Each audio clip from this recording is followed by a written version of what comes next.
축복합니다. 함께 인사 나누시겠습니다. 오늘 말씀은 보리떡 5개와 물고기 2마리를 통해서 기적을 베푸신 이미 우리 성도님들께서 어쩌면 친숙하시고 잘 알고 계시는 그러한 내용 중에 하나가 아닌가 그렇게 생각합니다. 오늘은 특별히 우리 청년부가 함께 찬송과 안내를 도와주고 또 우리의 자녀들과 손자 손녀들이 앞에서 함께 찬양을 드리고 예배를 드리는 특별한 날이 되겠습니다. 그래서 설교 말씀이 어렵지 않게 전해지고자 그렇게 바랍니다. 활짝 열린 마음으로 예배 가운데 우리의 마음을 들여 인도하심을 받고자 합니다. 그리고 다음 세대를 축복하시는 그러한 존귀한 통로로 쓰임받는 시간 다 되시기를 예수님의 이름으로 축원합니다. 먼저 예수님께서는 눈을 드셔서 큰 무리가 자기에게로 나아오는 것을 보셨습니다. 큰 무리 가운데에는 남녀노소, 물온대소하고 많은 무리가 예수님께 나왔음을 성경 말씀이 우리에게 보여주시지요. 어린아이가 주님 앞에 보리떡 5개와 물고기 2마리를 가지고 나오지 않습니까? 그처럼 큰 무리가 예수님께서는 자기에게 나오는 것을 보셨습니다. 교회는 그와 같은 무리, 젊은이들 뿐만 아니라 어르신들도 함께 계신 그와 같은 공동체, 어린 아기들 뿐만 아니라 장로님들과 권사님들께서도 함께 계신 귀한 공동체, 어우러져 살아가는 공동체가 됨을 믿으시기 바랍니다. 어느 교회는 우리 교회는 청년들만 있다고 자랑을 합니다. 그러나 청년들만 있는 교회는 참으로 주님께서 기뻐하시는 교회인지 우리가 돌아보아야 할 필요가 있습니다. 물론 주님께서는 개 교회마다 특별한 목적을 가시고 그 교회를 기름 부으셔서 귀하게 사용하여 주십니다. 그러나 청년들만 모여 계셔서 어르신들이 예배를 드릴 수 없는 교회라면 그 교회는 아마도 변화가 필요한 교회일 것입니다. 어느 교회는 한 지역의 사람들만 모여서 예배를 드리거나 한 지역의 사람들을 배척하는 교회도 있습니다. 외국의 어떤 교회는 피부색을 따라서 사람들을 배척하고 다른 피부색, 같은 피부색을 가진 사람들만 모여서 예배를 드리며 그것을 자랑스러워하는 교회도 있습니다. 그러나 그 교회에 주님이 계실런지는 우리는 한번 질문해 보아야 하는 것입니다. 우리 교회에는 교수님들밖에 없다고 자랑하는 분들도 보았습니다. 그러나 많이 배운 사람들만 모일 수 있는 교회라면 어쩌면 목수셨던 예수님께서 그곳에 계실 수 있지 않은 주님의 안타까움을 입는 교회일 수 있음을 우리는 돌아보아야 하는 것입니다. 그러므로 교회는 젊은이나 어르신이나 아주 어린 아이들이나 배우신 분이나 그렇지 못하신 분이나 어린 아이들에 이르기까지 모두의 공동체여야 하는 것입니다. 그러한 큰 무리가 예수님 앞에 나오는 것을 우리 주님께서는 기뻐하셨습니다. 오늘 그러한 주님을 기쁘시게 하는 공동체가 다 되시기를 예수님의 이름으로 축원합니다. 자, 이제 주님 앞에 그렇게 나오는 큰 무리를 보고 예수님께서 빌립에게 질문을 나누십니다. 우리가 어디서 떡을 사서 이 사람들로 먹게 하겠느냐, 빌립아. 예수님께서 이렇게 말씀하시는 이유가 나옵니다. 빌립을 시험해보고자 하십니다. 6절 말씀해 보시면 이렇게 말씀하시면 친히 어떻게 하실 것을 아시고 빌립을 시험코자 하심이라. 인생의 어떤 순간에 주님께서는 우리에게 어떠한 상황을 허락하실 때가 있습니다. 그리고 그때 그 상황을 통해서 우리의 믿음이 어떠한 수준인지 스스로 발견할 수 있도록 점검할 수 있도록 해주십니다. 그러나 복된 소식이 있습니다. 예수님께서 허락하시는 시험은 우리를 넘어뜨리고자 하는 시험이 아니라 우리의 믿음을 굳건하게 하고자 하는 시험임을 믿으시기 바랍니다. 예수님께서는 그와 같은 시험 가운데 그 시험을 허락하신 이후에 예수님이 누구이신지 빌립에게 계시하시고 보여주시고자 하시는 특별한 계획이 있으셨습니다. 그래서 빌립에게 빌립아, 이 많은 사람들을 어디에서 무엇으로 먹게 하겠느냐라고 물어보십니다. 사랑하는 성도님, 오늘 참으로 귀한 분들이 가득 성전을 채우셨지요. 이러한 일들이 계속 있기를 예수님의 이름으로 소원합니다. 그렇게 많은 사람들이 이제 함께 모였고 이후에 식사를 나누게 되실 것입니다. 그런데 예수님께서 우리 성도님들께 아무것도 주지 않으시고 갑자기 아무 점심이 준비되지 않은 상황 속에서 내가 이들에게 식사를 나누기를 원하는데 누구야, 어떻게 하겠느냐 하면 우리는 어떻게 반응하실 것입니까?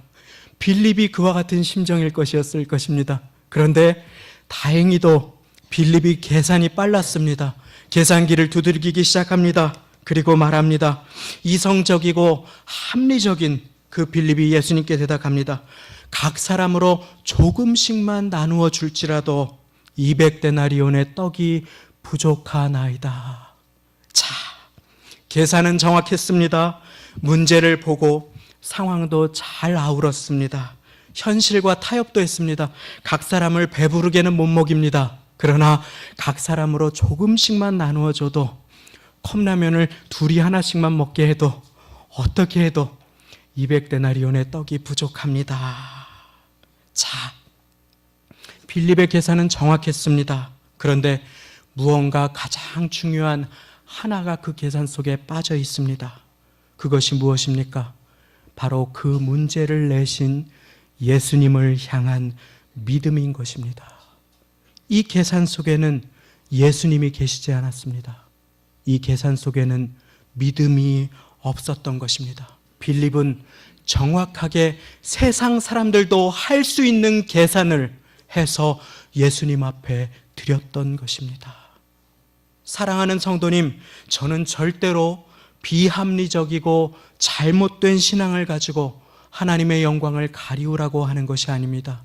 저는 맹종과 잘못된 믿음을 가지고 하나님의 영광을 가리우는 많은 분들을 보았습니다. 자연 법칙도 하나님께서 허락하신 법칙이요, 우리에게 합리성을 주신 분 역시 하나님이심을 믿으시기 바랍니다. 우리가 계산할 수 있는 능력, 상황을 판단할 수 있는 능력, 그리고 생각할 수 있는 능력도 하나님께서 허락하여 주셨습니다. 그래서 예수님께서는 들의 백합화가 어떻게 자라는지 생각하여 보라 라고 말씀하시지 않았습니까? 그런데 인생의 어떤 어려운 문제를 만났을 때, 어떠한 상황을 맞닥뜨렸을 때 우리가 반드시 기억해야 할 중요한 사실이 하나 있습니다. 그것은 무엇인가 하면 믿음이 없이 계산만으로는 하나님의 역사가 이루어지지 않는다고 하는 것입니다. 우리 모두에게는 예수 그리스도를 향한 믿음이 반드시 필요한 것입니다. 주님을 향한 믿음이 없을 때 우리는 문제 앞에서 세상 사람들과 똑같은 반응을 하게 될 수도 있음을 빌립을 통해 오늘의 말씀은 저와 여러분들에게 보여주고 계신 것입니다. 믿음이 없이는 하나님을 기쁘시게 못하나니. 빌립의 계산은 예수님께서 바라던 것이 아니었습니다. 자, 그 가운데 예수님께서 자신을 계시하여 주시지요. 그 전에 나눌 것이 있습니다. 기억하실 것입니다. 하나님께서 주시겠다고 말씀하신 그 약속의 땅, 그 약속의 땅을 정탐하기 위해서 그 땅을 방문한 10명의 정탐꾼의 보고를 기억하실 것입니다. 민수기 32장에 나타난 그 10명의 정탐꾼의 보고는 정확하고 현실을 분명하게 알고 있었습니다. 그들에 비하면 우리는 메뚜기 같습니다 라고 하는 그들의 보고는 네피림이라고 하는 어마어마한 용사들이 살고 있는, 건장한 싸움꾼들이 그 약속의 땅을 차지하고 있는 그 땅을 보고 와서 할 수 있는 가장 정확한 보고였습니다. 그들에 비하면 우리는 동네 어린아이들 같습니다. 과연 그 땅은 젖과 꿀이 흐르고 포도송이를 한 사람이 들기에도 버거운 소중한 땅이었으나, 그러나 우리는 그곳에 갈 수 없습니다. 그 10명의 반응은 믿음이 없었던 반응인 것입니다. 그러나 여호수아와 갈렙은 다르게 반응합니다. 그들은 약속의 땅, 그 가나안 땅을 하나님께서 허락하신 약속의 땅이라는 믿음의 눈으로 그곳을 바라봅니다. 그리고 고백합니다. 그들은 우리의 밥이라. 하나님께서 그 땅을 허락하실 것을 온 마음으로 믿었던 까닭인 것입니다. 그들이 낙천적이기 때문이 아닙니다. 그들은 오히려 세상의 시각으로 볼 때 정확하지 않았습니다. 다만 그들은 하나님께서 자신들에게 주신 약속을 철저하게 신뢰하기로 결단한 것입니다. 그리고 그 믿음은 주님을 기쁘시게 했습니다. 그들은 이렇게 고백합니다. 그들은 우리의 밥이라. 여호와께서 우리와 함께 계시느니라. 여호와 하나님께서 지금 이 시간에 저와 여러분들과 함께 계심을 믿으시기 바랍니다. 이 믿음은 주님 때문에, 그리고 주님께서 나에게 허락하신 그 약속의 말씀 때문에 어려운 상황을 주님의 약속을 믿고 다르게 받아들이고 해석할 수 있는 능력인 것입니다. 똑같은 상황 앞에서 낙심하지 않고 좌절하지 아니하고 세상 사람들과 다르게 반응할 수 있는, 다른 계산으로 주님 앞에 설 수 있는 그러한 자를 주님께서는 찾으시는 것입니다. 오늘 말씀 8절에 보시면 빌립과 다르게 반응한 또 한 제자가 나옵니다. 8절 말씀입니다. 제자 중 하나 곧 시몬 베드로의 형제 안드레가 예수께 여짜오되 여기 한 아이가 있어 보리떡 5개와 물고기 2마리를 가졌나이다. 자, 안드레가 귀한 일을 하기 시작합니다. 한 아이가 있어 보리떡 5개와 물고기 2마리를 가졌나이다. 이름도 알 수 없는 한 아이를 예수님께 인도한 것입니다. 그 아이가 어떤 아이입니까? 자신이 가진 보리떡 5개와 물고기 2마리를 주님께 가져온 이름 모를 지극히 작은 한 소년인 것입니다. 보리떡은 당시에 가장 가난한 사람들이 대하던 음식이었습니다. 하루에 이곳저곳에서 허드렛 일을 돕고 굳은 일을 하고 그리고 그 가족이 풀칠할 수 있도록 돕기 위해서 거리에 도시락을 가지고 나왔다가 예수님의 말씀에 귀 기울이고 그 무리 가운데 포함되었던 한 아이, 그 아이가 사람들의 굶주림을 알고 예수님 앞에 그것을 가지고 오고자 했을 때 안드레는 그것을 보고 그 아이를 예수님께 인도하였던 것입니다.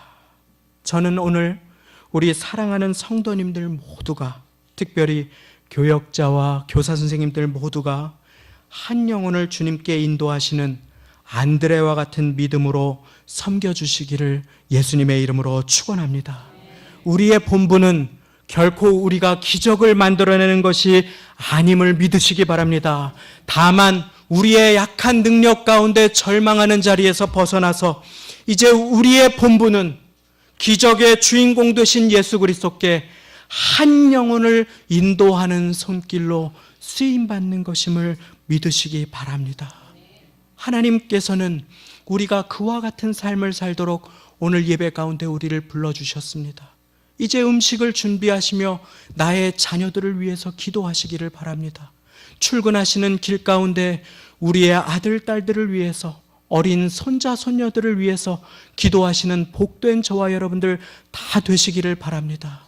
왜냐하면 하나님께서 그 어린 심령들을 위해서 하실 놀라운 은혜가 있으시고 놀라운 계획이 있으시기 때문인 것입니다. 물론 안드레가 그와 같은 일을 행하였을 때 안드레는 온전한 믿음, 완벽한 믿음을 가지고 주님 앞에 나아온 것이 아니었습니다. 그러나 안드레는 자신의 연약함과 부족함까지라도, 자기의 의심까지라도 모든 것을 다 예수님 앞에 가지고 나와서 고백합니다. 그러나 그것이 이 많은 사람에게 얼마나 되겠습니까? 예수님, 여기 한 아이가 있어 보리떡 5개와 물고기를 가졌습니다. 그런데 그것이 이 많은 사람들을 먹이기에는 턱없이 부족합니다. 자신의 연약함과 솔직함까지라도 예수님 앞에 고백하며 나아갔습니다. 예수님께서는 완벽한 믿음, 온전한 믿음을 통해서만 역사하시는 것이 아니라 부족한 가운데 주님 앞에 나오는 자를 기뻐하심을 믿으시기 바랍니다. 먼지와도 같은, 겨자씨와도 같은 그 작은 믿음을 주님께서는 주목하여 보시고 기적과 은혜를 베푸시는 주님이십니다. 우리 주님께서는 그 믿음을 보시고 오늘 귀한 일을 행하게 하십니다. 이제 예수님께서는 사람들로 음식 먹을 준비를 하도록 앉히도록 그 제자들에게 명령하십니다. 우리의 역할은 그렇게 주님께서 어려운 일을 부탁하실 때 그대로 주님의 말씀을 따라 순종하는 것임을 믿으시기 바랍니다. 주님의 말씀에 연합하여서 순종해 나아가는 것입니다. 그리고 그렇게 무리를 앉히는 제자들의 수고를 통해서 예수님께서는 보리떡 5개와 물고기 2마리를 받아주십니다. 그리고 하늘을 우러러 축사하시고 감사 기도를 드리시지요. 그리고 그 떡을 떼어서 나누어 주시고 고기도 그렇게 나누어 주십니다. 그런데 그 예수님의 손길 아래 보리떡 5개와 물고기 2마리는 모인 사람들 모두를 배부르게 하는 풍성한 식탁이 되었음을 믿으시기 바랍니다. 우리 주님께서는 그렇게 놀라운 기적을 베풀어 주십니다. 남성들만 5,000명을, 여인과 아이들을 합쳐 셀 수 없이 많은 이들을 먹여주십니다. 어디서 떡을 사서 먹게 하겠느냐 물으신 주님께서는 이 모든 기적의 근원이 우리의 능력이 오직 예수님이심을 깨닫게 해주시는 것입니다.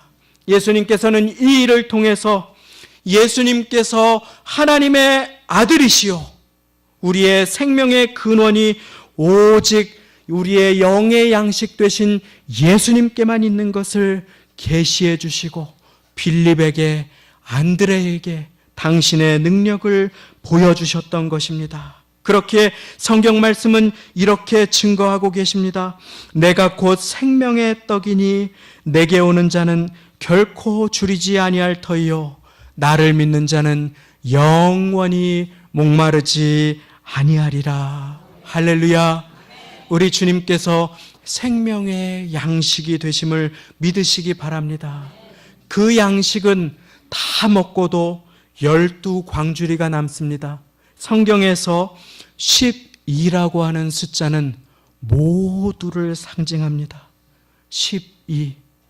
예수 그리스도는 이스라엘뿐만 아니라 모든 민족을 위해 오신 하나님의 아들 독생성자가 되심을 믿으시기 바랍니다. 우리 예수님은 우리의 영의 양식으로 어른들뿐만이 아니라 아이들을 위해서, 그리고 오늘날 우리의 세대를 뿐만이 아니라 다음 세대를 위해서, 곧 모든 세대를 위해서 오신 생명의 떡이 되심을 예수님께서는 오늘 말씀을 통하여 계시하고 계신 것입니다. 오늘 온 세대 축제 예배를 위해 우리는 이 자리에 한자리에 모여서 주님께 영광을 돌리고 있습니다. 한 어린아이를 사용하신 주님, 그 아이를 인도한 손길을 통해 자신을 온 세상에 계시하신 생명의 떡이신 예수님이 이제 예수님께서는 우리를 통해 우리 세대뿐만이 아니라 우리의 다음 세대에게도 아름답게 전해지고자 하는 놀라운 계획을 가지고 저와 여러분들을 이곳으로 보내어 주셨습니다. 이 귀한 때에 우리는 믿음 없는 계산으로 하나님 앞에 설 것입니까? 아니면 기적의 주인공 되신 예수님께 한 영혼을 인도하여 드리는 복된 손길로 주님 앞에 설 것입니까? 우리는 말씀을 통해 우리 자신을 점검해 보아야 하는 것입니다. 계산했던 서구의 많은 교회들은 믿음으로 주님 앞에 나아가지 못했습니다. 그래서 유럽의 많은 교회는 박물관이 되었습니다. 관광지가 되었습니다. 모텔로 변했습니다. 그리고 술집이 되었습니다. 사랑하는 성도님, 그러나 이것이 외국만의 일입니까? 한국의 많은 교회들에서 젊은이들이 사라져가고 있습니다. 이제는 주일학교가 계속해서 없어져 가고 있기에 한국에서 대표적인 교단에 속한 교회들의 68%가 주일학교가 없어져 가고 있는 이 교회의 현실 속에서 우리는 이제 한 어린아이를 예수님께 인도한 제자들로 이 교회를, 우리를 귀하게 쓰시기 원하시며 이 상황을 허락하시고 우리가 어떻게 반응하시는지를 보시는 하나님 앞에 믿음으로 반응하여야 하는 것입니다. 이제 우리는 계산을 멈추고 세상의 방식을 내려놓고 믿음으로, 기도로, 그리고 우리의 삶을 통하여 반응하며 주님 앞에 나아가야 하는 것입니다. 오직 주님의 일은 나의 계산으로 하는 것이 아닙니다. 내 생각과 나의 과거의 경험으로 해서는 안 되는 것입니다. 이제 주님의 일은 믿음으로, 기도로 우리의 어려운 상황 가운데 주님을 초대하며 주님께서 행하시는 일들을 바라보며 나아가야 하는 것입니다. 그 일은 쉽지 않습니다. 어린아이들을 통해서 무슨 일이 일어날 수 있겠습니까? 보리떡 5개, 그 보잘것없는 길, 그것을 통해서 누구를 먹일 수 있겠습니까? 한 어린아이의 점심 식사와도 같았던 그것.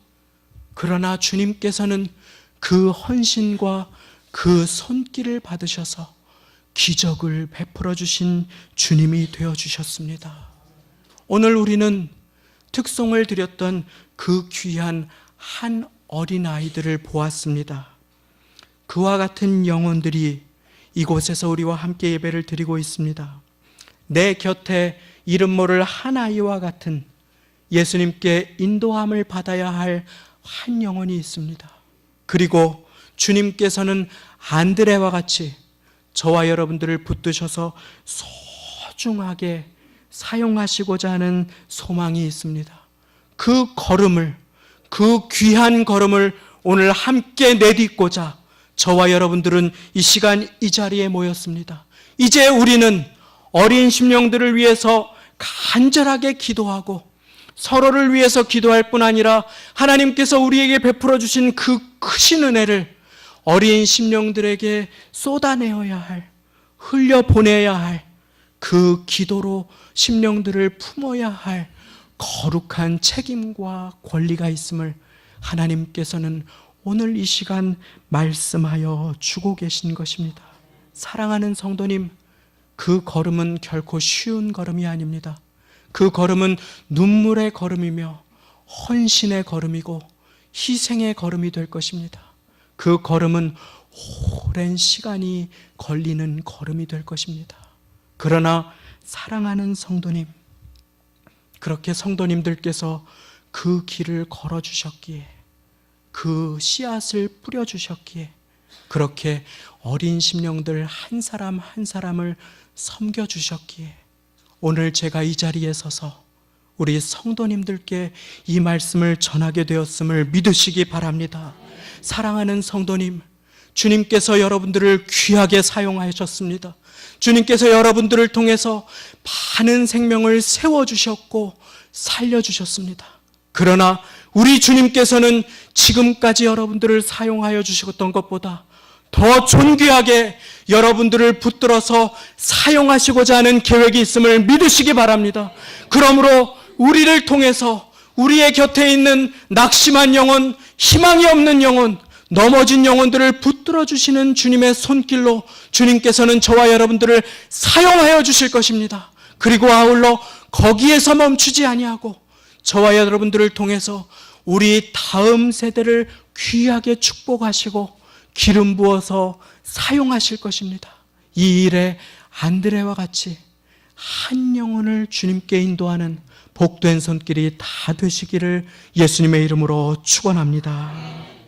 이제 함께 우리 기도하시기 전에 우리가 우리의 다음 세대를 섬겨주시는 분들과 귀한 영혼들을 위해서 기도하기 전에 이분들이 누구이신지 우리 함께 나누고 그렇게 기도하는 시간을 잠시 갖고자 합니다. 먼저 초등부 교역자님, 제가 이름을 호명할 때에 잠시 그 자리에 일어나 주시기를 바랍니다. 초등부는 육성의 전도사님, 그리고 홍기순 부장집사님, 지금 아래에서 아이들 맡아서 귀하게 섬겨주고 계십니다. 양청훈 선생님, 양형석 선생님, 그리고 홍승현 선생님. 특별히 홍승현 선생님은 중학생임에도 불구하고 귀하게 아이들을 섬겨주고 계십니다. 또 유년부 교역자를 소개합니다. 이정임 전도사님, 조광호 부장집사님, 뒤에 유아실에서 아이들을 돌보며 일어나 계십니다. 구정심 선생님, 양찬석 선생님 함께 귀하게 섬겨주고 계십니다. 자, 또 중고등부도 제가 함께 나누고 기도를 함께 드리고자 합니다. 이승현 전도사님, 홍석재 부장집사님, 이영록 선생님, 이광준 선생님, 소영은 소병두 선생님, 그리고 그 자리에 지금 함께 예배드리는 중고등학생들도 잠시 그 자리에 일어나 주시기를 부탁드립니다. 우리의 다음 세대들을 축복해드리고자 합니다. 고맙습니다. 이제 마지막으로 우리 청년부를 축복하겠습니다.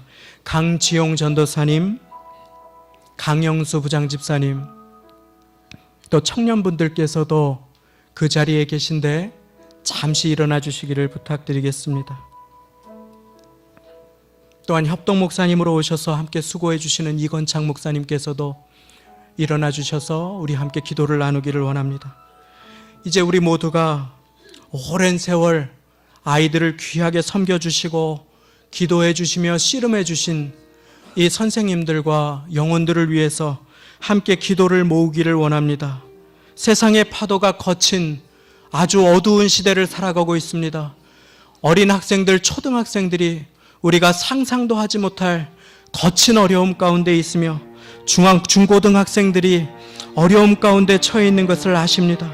교회의 이 귀한 아이들이 사라져가고 있을 때에 이 시대 우리의 다음 걸음인 청년들을 위해서, 우리의 자녀들을 위해서 기도해 주시기를 바랍니다. 교역자들과 우리 선생님들이 우리 자녀들을 인도하는 귀한 주님의 손길로 생명의 떡이신 예수님을 매주 나누는 귀한 주님의 입술로 쓰임받도록 여러분들의 기도가 필요함에 이 시간 함께 마음을 모아서 한 목소리로 기도하시겠습니다. 아버지 하나님,